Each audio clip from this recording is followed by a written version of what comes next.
Good morning guys. Ayan po yung aking mga alaga. Oh. Ayan po yung isa. Ayan guys. Tapos ito yung isa. Ayan. Nag-aantay sa lola tuwing umaga. Ayan. May pimupunta po ditong ano guys. Yung barako. Ay napakalaki. Ay natatakot akong magsuga sa pagdadalhin sa labas kasi hinahagad yung mga kambing kong yung barako na maliit. Ay baka ako'y mabangga ay siya. Tapos ang lola nyo. Napakalaki guys. Itinatago ko nga yung kambing ko para hindi makarating dito. Ayan guys.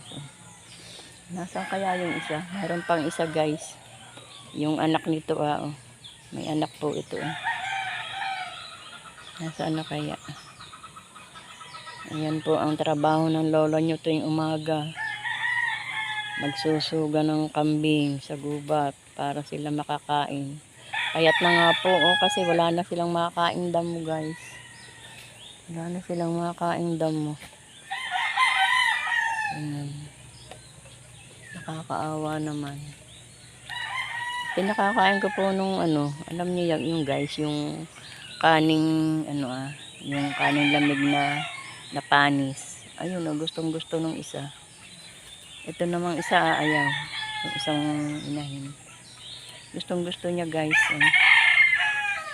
Ayan. Nahati na nga niya punong-puno yun.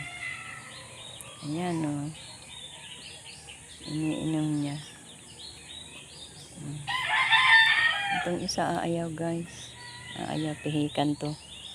Kaya payat. Pihikan talaga siya. Nasaan yung anak mo ha?